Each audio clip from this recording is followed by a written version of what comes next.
dampak pada rasa kekurangan. Kekurangan ini kemudian direspon oleh nafsu itu dengan yang namanya nafsu birahi. Karena kita ketika melampiaskan nafsu birahi itu mendapatkan suatu sensasi puas sebenarnya. Ya. Sensasi puas ini yang kita kira bisa terus memenuhi. Ternyata dia hanya menjadi suatu ya kayak tester aja gitu, kita bisa puas. Tapi puas yang sebenarnya jangan dikejar lewat situ sebenarnya. Jadi poin utamanya di sini saya ingin sampaikan bahwa coba sebenarnya dirilis aja emosi ketakutannya. Jadi kenapa orang belajar kesadaran itu muncul seperti itu, memunculkan emosi-emosi? Karena memang ketika belajar kesadaran kita diarahkan untuk bisa melepaskan antara identitas dan jiwa ini. Maka perlu untuk dihadirkan, diingatkan dalam suatu perasaan yang gak nyaman. Dari kejadian-kejadian yang terdorong hadir di diri kita. Nah itu sebenarnya. Menjadi penyaksi dengan mengalir apa adanya, nanti rilis sendiri gitu kan. Iya betul. Tapi kita tahu dulu fokusnya kemana. Jangan ngalir kita marah ya dilampiaskan, enggak. Tapi ngalir yang dengan sadar utuh gitu. Dan tahu terus bisa menjadi penyaksi. Apa orang lain bisa mengetahui keegoisan kita? Bisa sebenarnya. Kalau orang itu waspada, dia bisa tahu, oh ini orang energinya egois gitu, bisa ketahuan. Hawa itu mungkin hawa nafsu ya, Mar. Bisa. Identitas itu pengetahuan. Maka istilahnya Adam ini diturunkan ke bumi gitu. Bumi ini salah satu simbol dari identitas. Bagaimana si Adam ini, pikiran ini kemudian turun kesadarannya yang melalui identitas tadi. Dia terpengaruh oleh pemaknaan yang dihadirkan. Gitu. Membanding-bandingkan tadi seperti keterjebakannya Adam kan ketika dikatakan oleh iblis bahwa kamu tidak diizinkan untuk mendekati pohon itu agar kamu tidak menjadi malaikat dan kekal di dalam surga. Keidean tuh dia. Iya ya. Kan enak di surga terus. Bukankah jadi malaikat itu adalah makhluk yang tunduk dan patuh? Wah, penting bagi saya itu jadi malaikat tunduk dan patuhnya, tapi versinya cuma kebaikan. Jadi Adam juga ada sisi-sisi kekurangan wawasan dan juga pengetahuan yang akhirnya membuat Adam itu mudah terpengaruh di situ. Tapi bagaimanapun juga ini adalah bagian dari perjalanan Adam gitu loh. Namanya saja Tuhan, tuntunan hati nurani ya. Geriknya hati nurani, hati geraknya ibadah. Oke, mantap. Kali Bobby, pikiranku terlalu ingin dia mengikuti belajar kesadaran. Jadi ada marah di pikiranku kalau dia bikin salah. Jadi gini Kak Ayu Bobby, jadi kalau ada emosi marah, jangan kemudian dialihkan menjadi narasi cerita. Fokus aja disaksikan. Ya. Kalau dialihkan jadi narasi cerita, ini yang akhirnya membuat kita tuh terus ngegulung tuh di dalam cerita. Kita terus ada di konten kehidupan gitu. Ini nggak akan menghasilkan peningkatan kesadaran. Adamnya tetap turun gitu di situ gitu ya. Dia nggak bisa kembali ke surga gitu, kembali kepada kemudahan, karena dia masih terjebak oleh pemaknaan. Ya. Hidup di masa lalu dan hidup di masa depan mayoritas banyaknya bukan hidup di masa. Oh iya, jadi being present itu perlu ya. Jadi sadar di saat ini.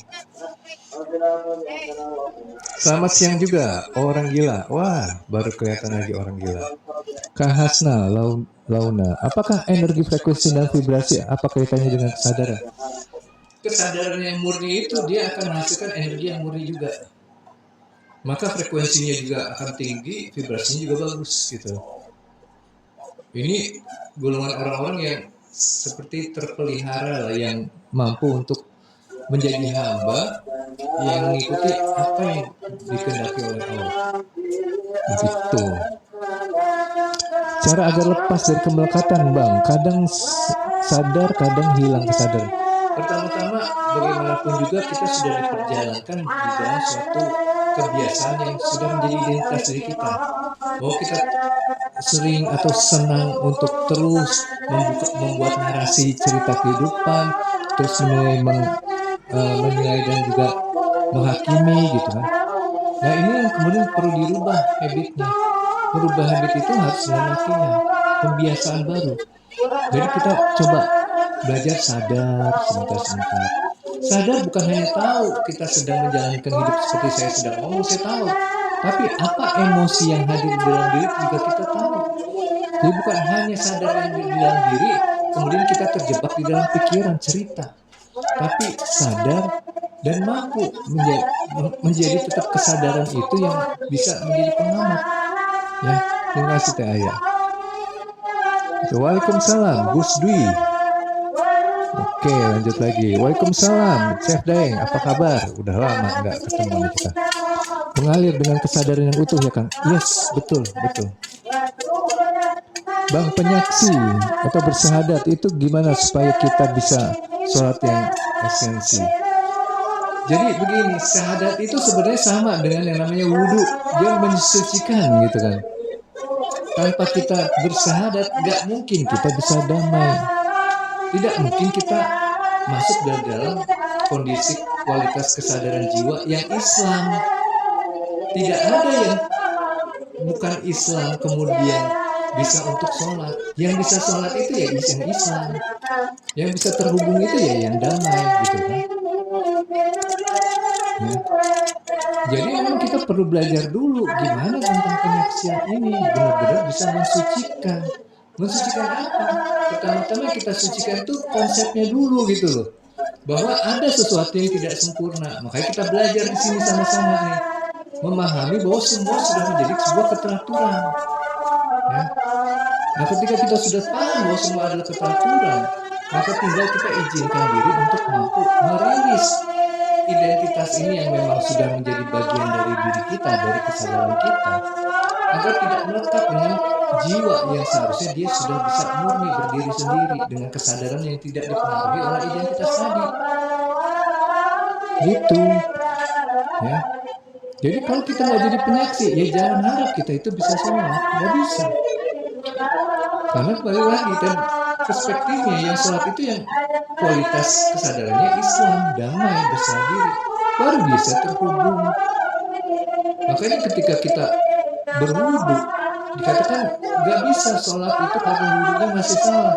Wudunya bukan masalah gerakan-gerakannya, tapi bagaimana kita menjadikan ini sebagai suatu proses penyaksian agar kemudian apa yang melekat di dalam identitas kita tidak kemudian terus menempel dengan kesadaran jiwa kita agar jiwa ini menjadi bersih akhirnya.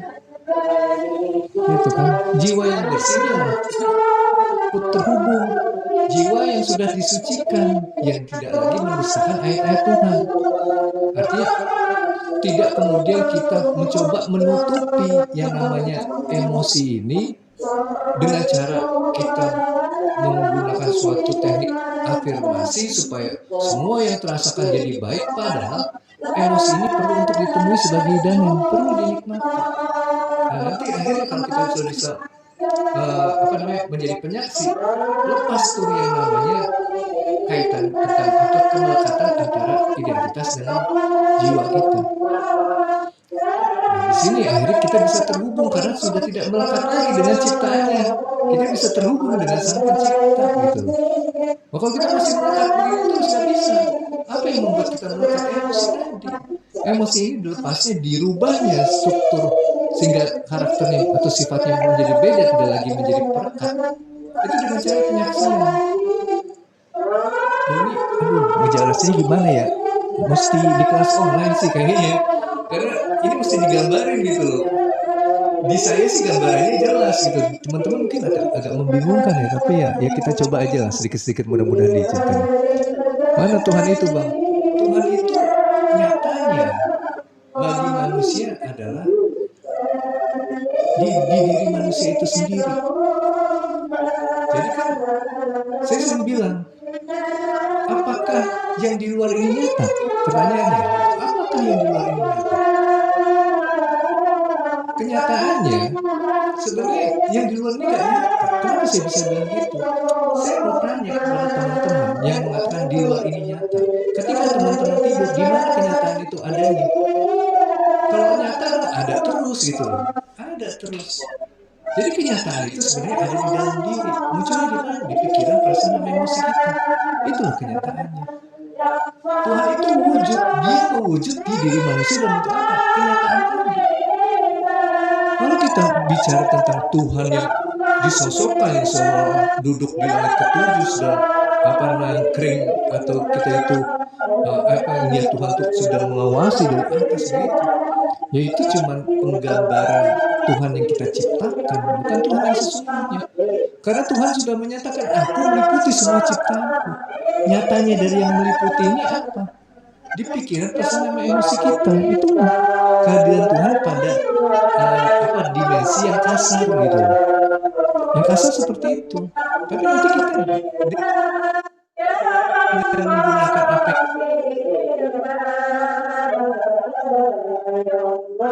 diwujudkan olehnya dalam bentuk pikiran, perasaan, dan emosi melalui kenan Tuhan dalam yang lebih halus lagi, yang lebih lembut lah, subtle gitu kalau bahasa kerennya, lebih lembut gitu loh, dorongan gitu.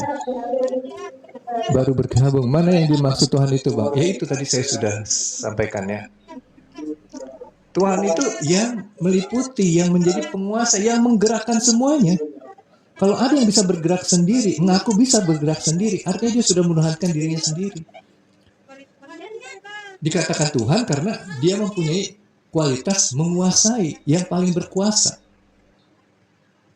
Ya. Oke. Jadi kalau mau lihat Tuhan sebagai barangnya, ya silakan aja. Seperti itu kan. Silakan rasakan sendiri apa yang dimunculkan oleh pikiran, itu bagian dari wajahku. Hasil karyaku. Nah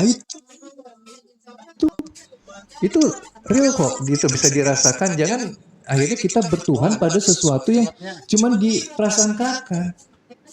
Ya. Prasangka ini merupakan bagian dari aliran ketuhanan juga sebenarnya gitu. Itu terjatuh lagi, terkena star syndrome. Bisa balik lagi nggak? Bisa. Gampang sebenarnya. Justru dijatuhkannya manusia itu. Jadi gini teman-teman, hidup itu energi itu punya vibrasi. Jadi dia kan naik turun gitu. Jadi nggak mungkin teman itu terus begini tuh nggak mungkin. Begininya teman-teman ketika ada di dalam kesadaran yang murni, bentuknya juga bukan flat. Tapi gini, turun sedikit, naik lagi gitu. Harus gini, nggak mungkin nggak. Pasti. Nanti teman-teman tuh nanti belajar tentang kesadaran spiritual, teman-teman akan tercerahkan, pasti ditekan dulu. Jadi kayak kita tuh anak panah ditarik dulu ke belakang, kemudian dilepaskan, jebret, dia merusak gitu. Tapi kita tarik dulu ke belakang. Karena ini ditekan dulu, dia akan seperti per mental, naik ke atas lebih tinggi lagi. Maka jangan anti terhadap suatu kondisi yang tidak menyenangkan, tidak nyaman. Karena itu pertolongan Tuhan sebenarnya. Gitu. Ketika frekuensi munculnya emosi semakin berkurang, apakah ini indikator dari meningkatnya? Jadi kalau emosi ini sudah tidak lagi kayak mencekram, setiap kali ada tampilan yang kita maknai tidak sesuai dengan diri kita, nggak lagi kayak kita kedorong terus kayak nggak bisa menghindar gitu untuk tidak mengekspresikannya. Yaitu gambaran tentang meningkatnya kesadaran, Mbak Sekar. Jadi bukan ignorance ya, beda. Jadi perlu diwaspadai, jangan sampai kita itu merasa tidak dipengaruhi oleh emosi ketika kita ignorance. Saya nggak peduli lah. Itu pengaplikasian teori stoik. Kalau stoik itu begitu, dia gue nggak peduli, udah gue nggak mau mikirin. Nah istilahnya kan gitu. Tapi beda ketika kita sudah menjadi penyaksi, emosi ini seperti berubah struktur, dia nggak jadi perekat lagi. Sehingga terpisah antara identitas dan juga diri yang sejati ini. Jiwa yang bersih ini, yang fitrah. Ya. Nah, nanti ini bisa, akhirnya kita nggak tertarik gitu loh untuk apa namanya merespon kondisi-kondisi yang mengganggu diri kita. Mengganggu kan karena ada filter identitas, tapi karena nggak ada emosinya nggak melekat jadinya. Maka nggak ada lagi diri yang ingin merespon itu gitu. Selama ada dorongan terus mengikat kita, artinya masih ada emosi yang perlu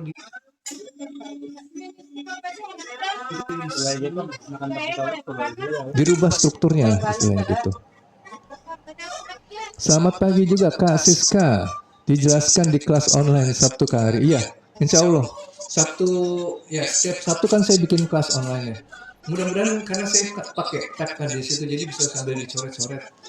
Dan memang di situ kan ya nggak apa namanya, biasanya saya jelasin sampai selesai, baru nanti ada teman-teman yang nanya. Bahkan ketika gambarannya udah jelas, nanti teman-teman tuh nanyanya kadang-kadang nggak banyak juga gitu loh.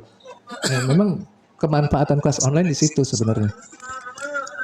Oke, Kak Ana, terima kasih Bang. Pelan-pelan insya Allah diberi kemudahan paham. Alhamdulillah ya. Amin. Kak Siska, terima kasih juga. Kak Siska, Kak Zens, terima kasih. Mantap nih, Mas, luar biasa bahasanya. Bolehkan uraikan alif lam he. Oh ya, ya Joharawa. Tapi gini lah Kak Pak Manah, saya juga pernah ada di dalam proses pembelajaran seperti itu. Tapi sampai saat ini saya belum bisa, jujur saya belum bisa membongkar ini yang alif lam he itu, ya, agar kemudian kita bisa melihat aplikasinya di dalam kehidupan. Bukan sesuatu yang cuma alif adalah apa, ini gimana, tapi begitu muncul di kehidupan itu kayak gimana. Seperti saya menjelaskan tentang Adam gitu. Nah nanti kita tahu gitu loh. Oh Adam ternyata di diri kita tuh bentuknya gini. Nanti pengaruhnya dari sini. Oh kenapa dia bisa kemudian disandingkan dengan Hawa? Karena ini ada, kenapa Hawa tercipta karena adanya Adam? Karena pikiran mampu untuk memaknai sehingga dia mempunyai emosi kan. Itu kan logis sekali gitu loh. Kalau kita nggak bisa menjabarkan dengan logis itu kayak ini cuma jadi dongeng. Oh ini karena ini. Gitu. Oh terus iblis itu yang mana? Gitu, pohon kuli itu yang mana? Lalu kemudian apa namanya? Kenapa kemudian muncul yang namanya iblis?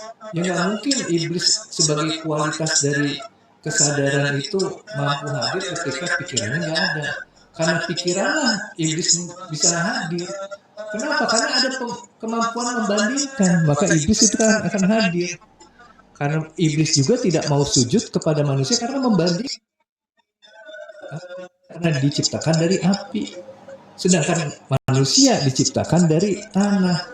Itu kan proses pembandingan. Di mana munculnya di diri manusia? Di pikiran manusia. Makanya apa namanya? Iblis ini menggoda manusia dan membawa kepada neraka. Ya sederhana sebenarnya pemahamannya. Ketika kita membandingkan hidup kita dengan orang lain, timbul sebuah pemaknaan yang menyakiti diri kita. Maka dari hasil emosi tadi kita merasa ada di dalam neraka. Di situ muncul yang namanya luka batin. Terus di dalam neraka yang nanti apinya akan menyala dengan sendirinya. Emosi yang tidak diselesaikan akan muncul lagi suatu ketidaknyamanan yang sangat besar. Makanya perlu dirilis emosi ini, nggak bisa hanya ditutupi dengan surga baru gitu loh, nggak bisa. Dia harus dirilis di sini, harus dilebur, dihilangkan, dihilangkan sih. Maksudnya tidak lagi akhirnya yang namanya emosi ini mengikatkan identitas dengan yang namanya jiwa manusia. Gitu, Allah Muhammad Adam ya. Nanti kita bisa bicara tentang penciptaan manusia ini dari Mi'raj, teman-teman ya. Ini keren sih sebenarnya. Belajar ketuhanan sampai nggak di titik nggak percaya Tuhan di mana Kak? Ya pertama-tama ya kita harus perluas dulu wawasan kita ya. Jadi nggak percayanya kita kepada Tuhan kan karena kita itu tidak mampu menghadirkan Tuhan di dalam suatu kondisi mungkin penderitaan kehidupan kita dan kita merasa tidak ditolong oleh Tuhan. Soalnya Tuhan itu nggak ada gitu loh. Nah di situ akhirnya kita menjadi apatis terhadap Tuhan. karena ya kesempitan pengetahuan kita lah gitu. Maka kita perlu banyak belajar lagi melihat Tuhan sebagai yang meliputi. Nah itu lebih baik sebenarnya. Oke, waalaikumsalam Kak Ashar. Oke, terima kasih juga Kak Siska. Kalau kepercayaan kita dikhianati gimana? Nah sekarang kan begini Kak Norma ya. Misalkan gini, taruhlah Kak Norma itu hidup di dalam lingkungan masyarakat di mana pengkhianatan itu bukan sesuatu yang buruk gitu. Ya itu wajar aja gitu loh. Ya dia ganti nambah pasangan baru. Itu bukan pengkhianatan, itu ada suatu sikap yang natural. Misalkan kita dapat pemahamannya di lingkungan seperti itu, kira-kira pengkhianatan ini akan menjadi suatu masalah nggak? Akan menjadi suatu masalah nggak? Nggak akan jadi suatu permasalahan. Kenapa ini jadi permasalahan? Karena kita dilahirkan Tuhan, ditempatkan di dalam lingkungan masyarakat di mana pengkhianatan ini ada sesuatu yang menyakitkan, dimaknai sebagai suatu ketidakbenaran dan kita nggak bisa terima ini dengan emosi yang positif. Jadi kan poin utamanya yang perlu kita lihat di sini, Tuhan sedang memperjalankan jiwa kita di dalam suatu lingkungan yang memiliki tatanan masyarakat yang tidak memperbolehkan yang namanya pengkhianatan atau bentuk mendapatkan pasangan setelah kita gitu, atau pasangan bisnis atau apapun juga, ini bukan hanya pasangan dalam bentuk keluarga. Nah itu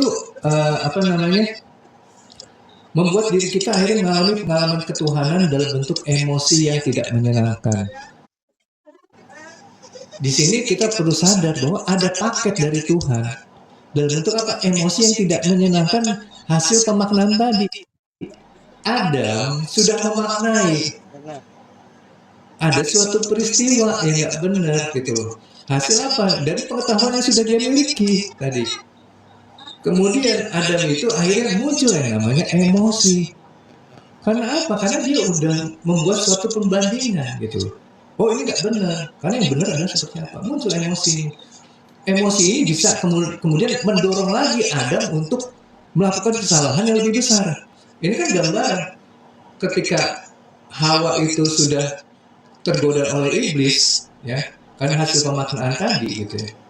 Dia kan juga dikasih suatu dorongan-dorongan sebenarnya oleh iblis tadi gitu, sehingga dia mau untuk membujuk Adam. Nah, jadi sederhananya gini, kalau kita lihat dari sistem biologis manusia, otak itu bisa mempengaruhi perasaan jantung lah gitu.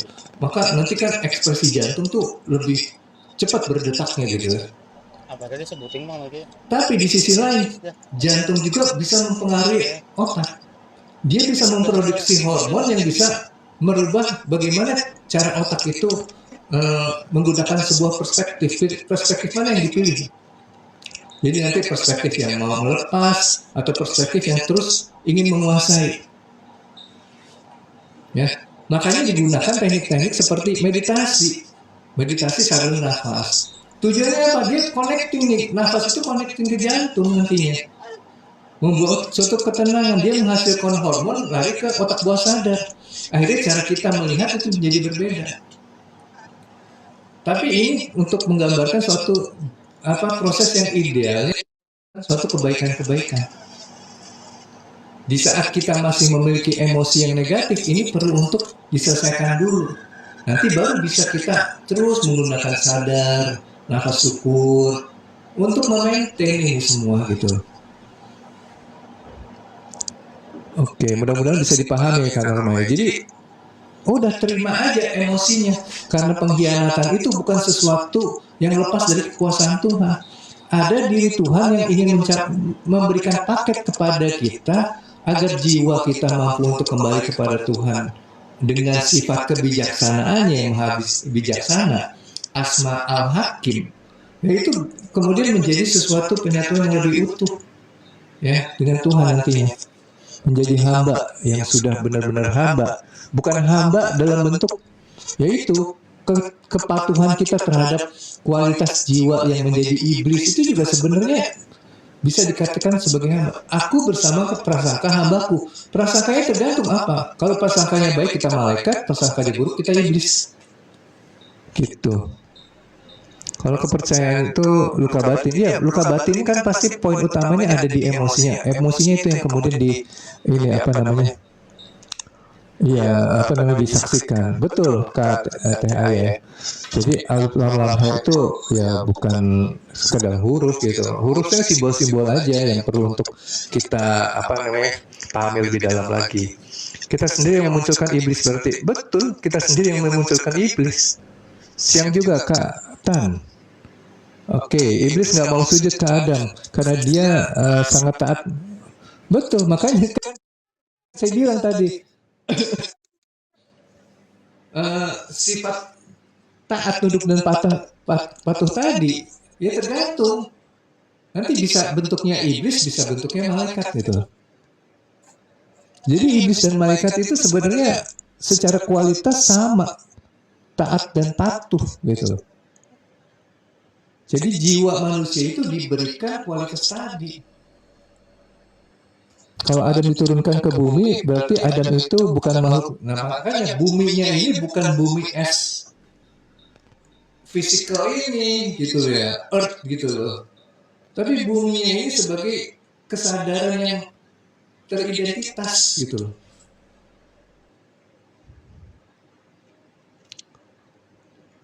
Iblis gak mau sujud ke Adam karena dia sangat taat. Betul Bang Yan. Itu dia. Jadi kembali lagi ya sebenarnya manusia itu lengkap gitu. Sangat sempurna penciptaan manusia berikut skenario-nya. Betul. Alhamdulillah kalau paham itu Pak Sekari.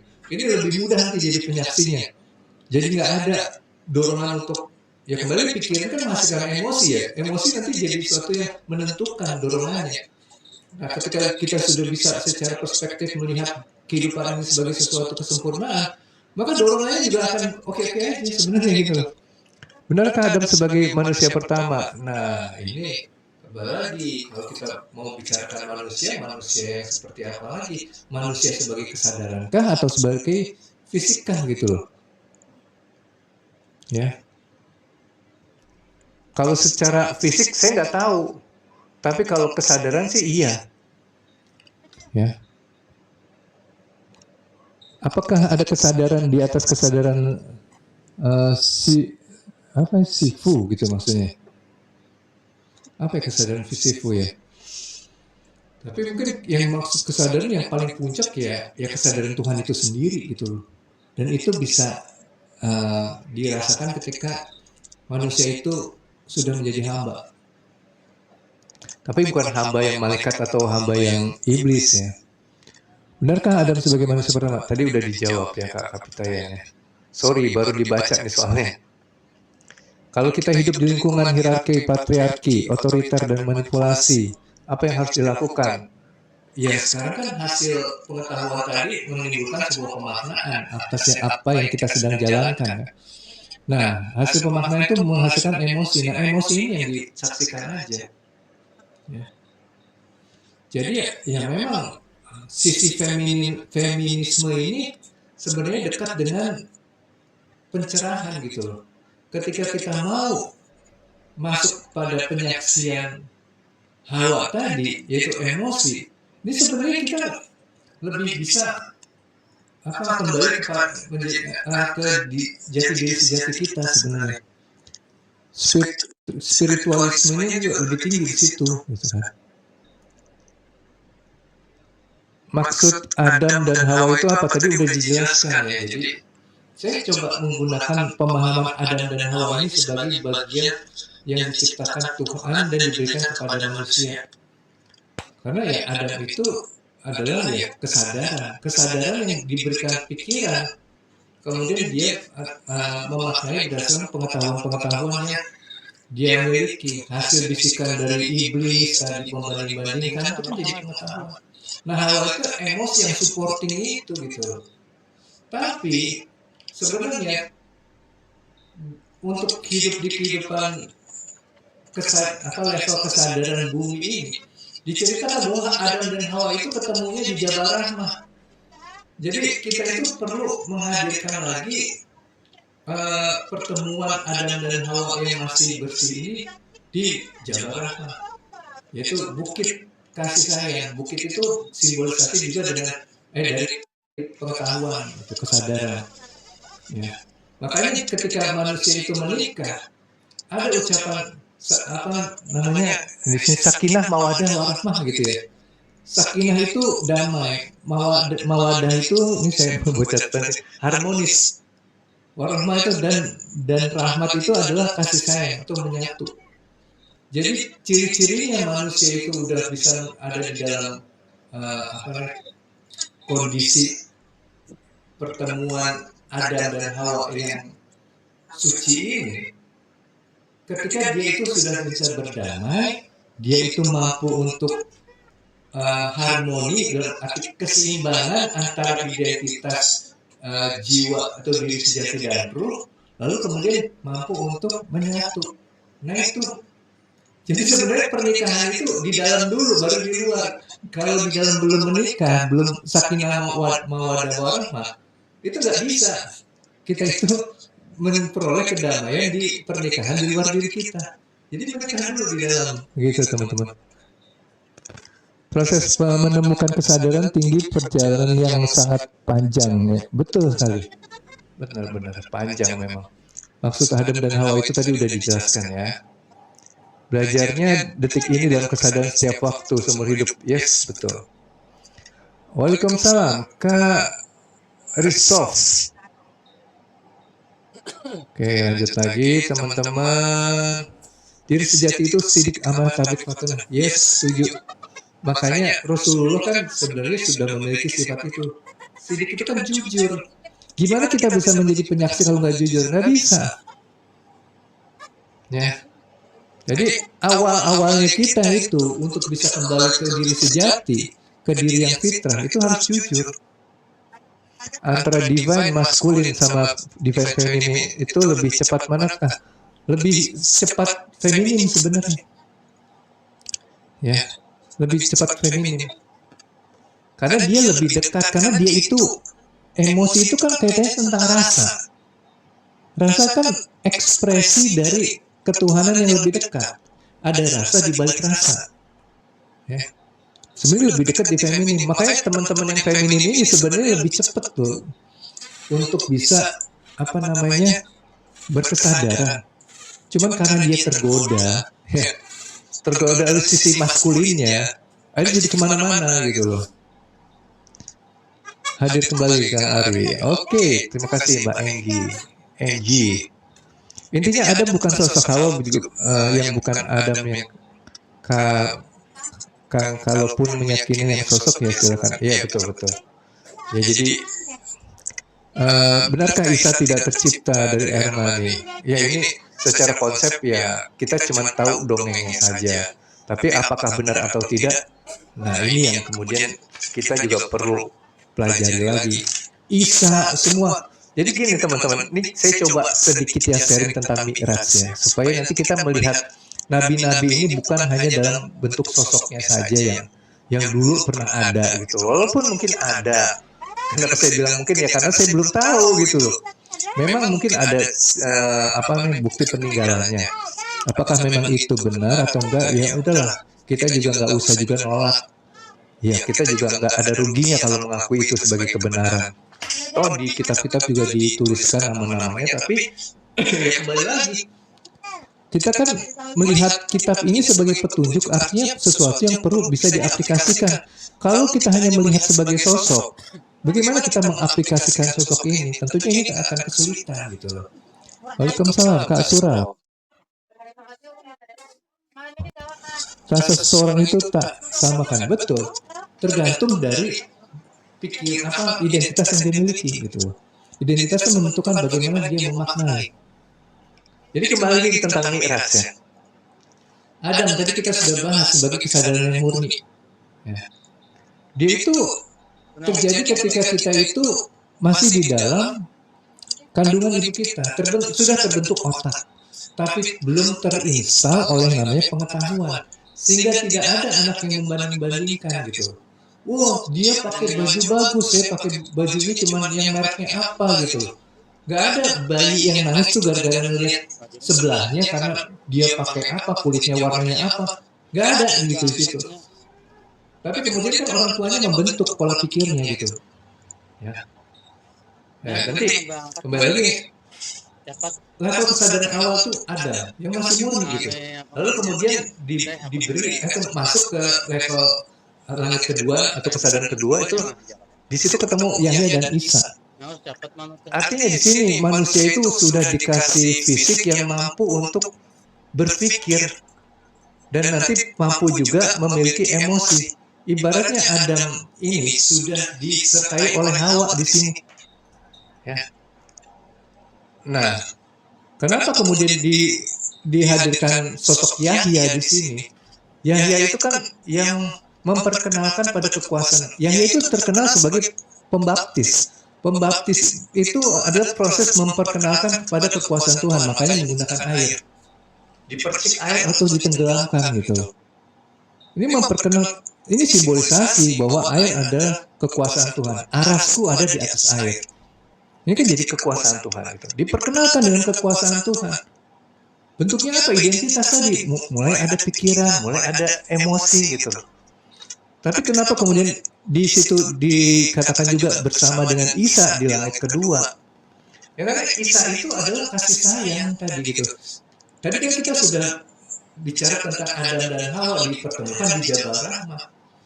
Ya jadi ini disimbolkan bahwa kita itu di langit kedua itu nanti akan dihadirkan jiwa yang masih memiliki sifat kasih sayang gitu loh.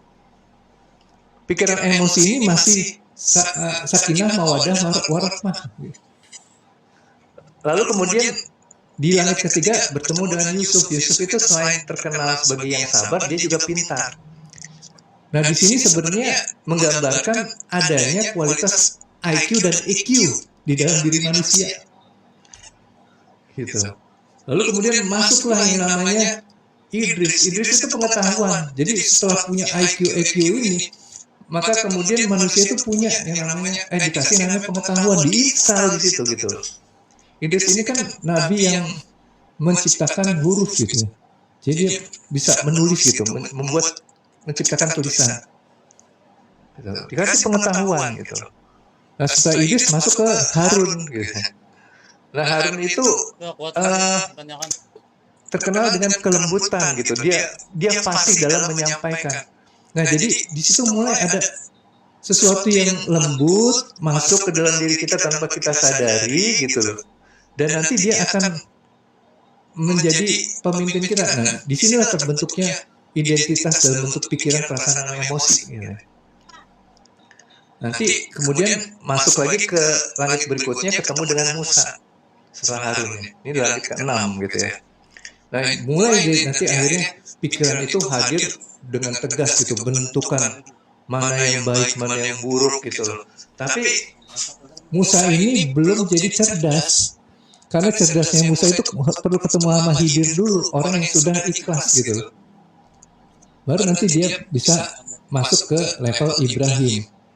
Di situ kita sebagai kesadaran sudah mulai bisa bertemu dengan Tuhan gitu. Dia sumber kasih sayang kan arti Ibrahim itu sumber kasih sayang. Nah disitulah akhirnya kita bisa nantinya setelah dari level Ibrahim itu bertemu dengan Tuhan secara khusus gitu ya. Begitu teman-teman. Waalaikumsalam Kak siapa dia? Kak Dea. Bisa jadi feminim dari luka akibat emosinya di situ terbuka. Iya betul, benar. Memang dari luka batin itu jalan menuju ke tercerahan. Karena luka itu sendiri ada bahasa Tuhan. Yes betul, betul sekali, mantap. Jadi Rasulullah bertemu dengan nabi-nabi yang dimaksud tentang konsep dari nabi itu. Betul. Jadi itu proses penciptaan manusia sebenarnya gitu. Bagaimana dia nanti bisa masuk kepada pertemuan dengan Tuhan gitu. Mi'raj bagi umatku adalah sholat. Nah sholat itu sebenarnya nanti kita mengurai itu semua gitu. Mulai menyadari diri yang tadinya murni itu bagaimana. Jadi semua apa yang ada di dalam diri manusia ketika kemudian dilihat dengan pemaknaan tadi nabi-nabi tadi itu sebenarnya nanti kita akan bisa masuk pada kondisi kesadaran puncak. Ya. Kesadaran puncak di langit ketujuh dan kemudian di Sidratul Muntaha yang kemudian kita bisa bertemu dengan Tuhan di situ. Tapi kalau kita nggak pernah sadar tentang nabi-nabi ini yang sudah hadir di diri kita, tidak mampu kita itu mensucikan, ya nanti akhirnya jadi kita terus terjebak gitu loh kepada kondisi menyembah Tuhan yang kita sosokkan. Gak pernah bertemu dengan Tuhan yang sesungguhnya. Bagaimana cara menyadarkan orang yang sering marah? Apakah hanya disaksikan saja?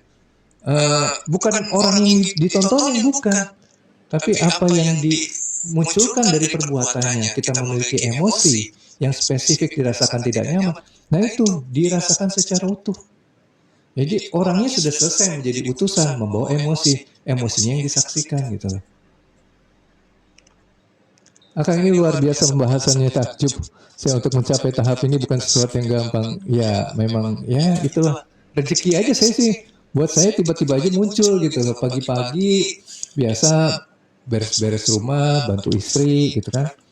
Ya tiba-tiba diarahkan lihat suatu penjelasan, tapi yang muncul di saya malah lebih luas lagi gitu loh. Ya itu gitu akhirnya ya udahlah. Semua juga ada rezekinya masing-masing. Kita saling berbagi aja.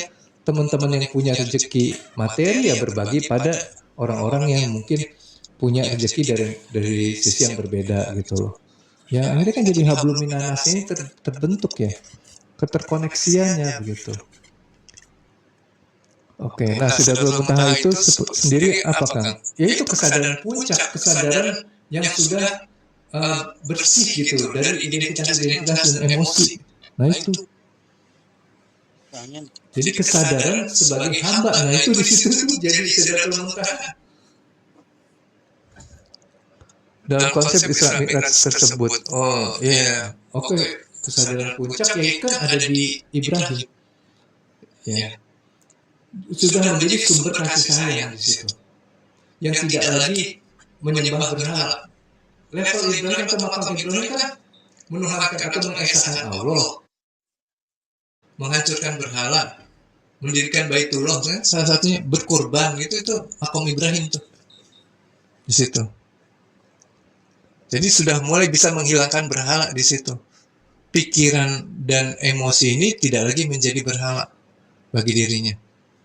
Dia hanya bergantung kepada sang sumber yang mewadahi itu semua.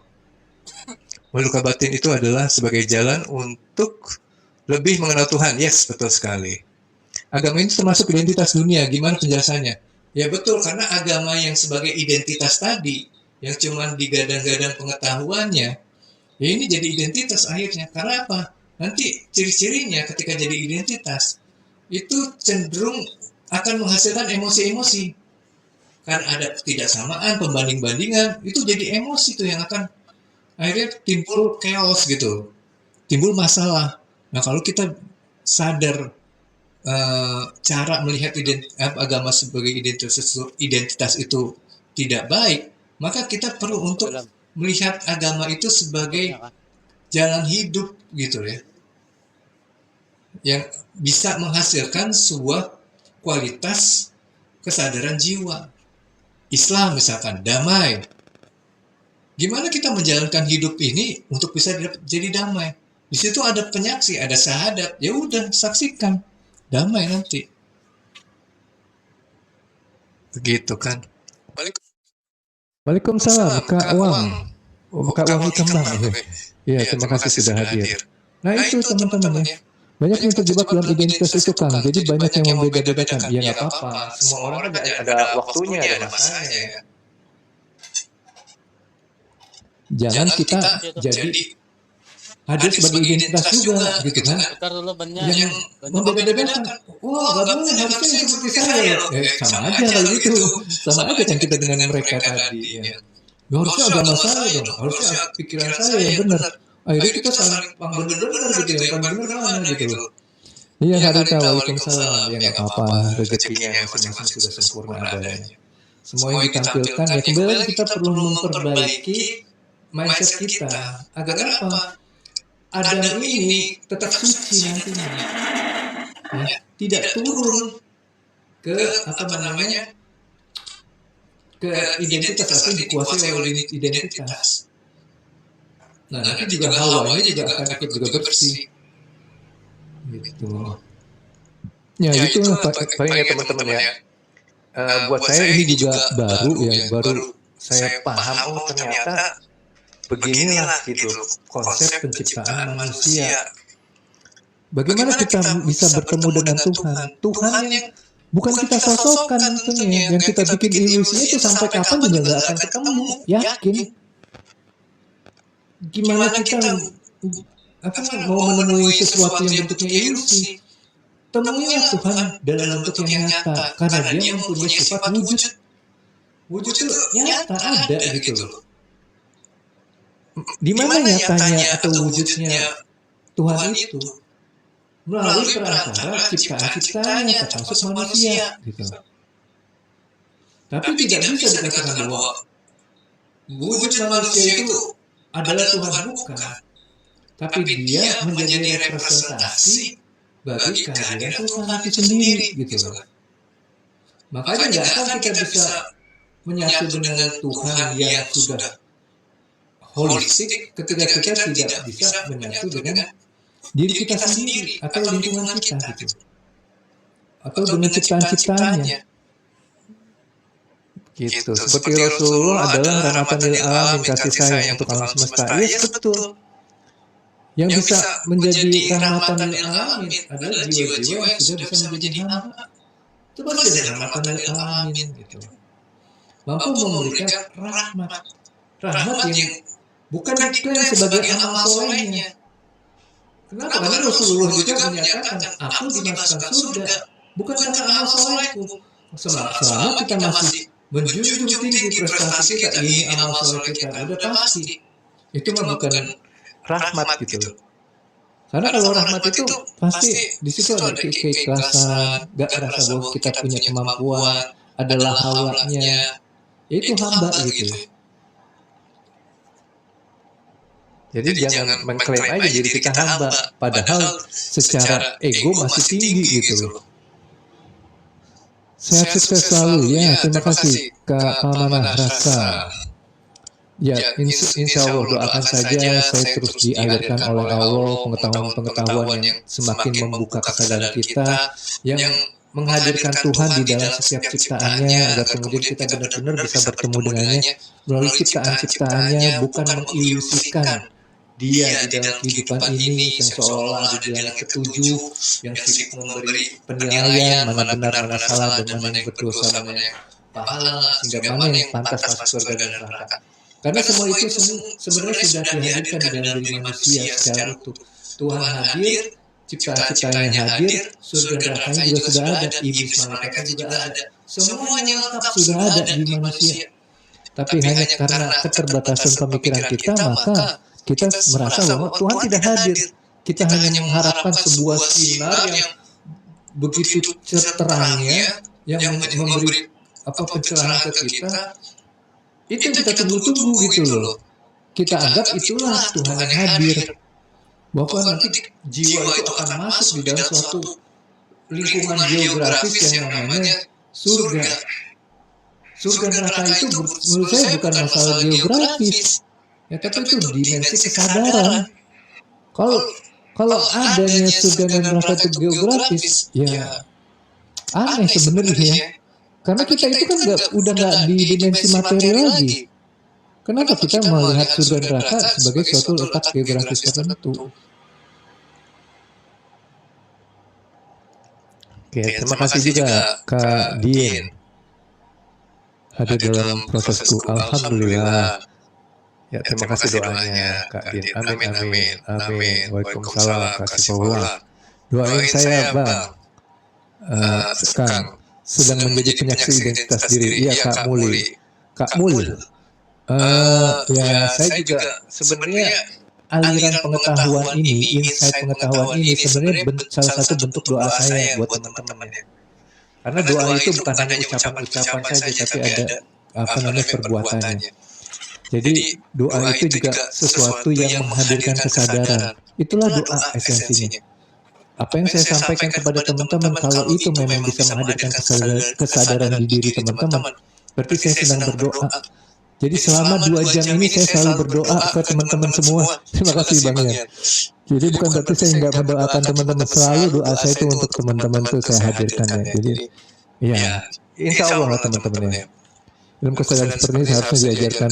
Ya, insya Allah nanti saya pengen juga ya dengan teman-teman yang insya Allah akan mensupport seperti Bang Ian ini. Ya beliau juga memang menjadi utusan Tuhan untuk ya mampu mengkolaborasikan dirinya ya untuk menghadirkan menyebarluaskan pemahaman kesadaran ini kepada banyak orang gitu. Ya insya Allah, Allah ridho. Memang ada suatu proses yang terus berjalan di sini, nggak akan pernah selesai.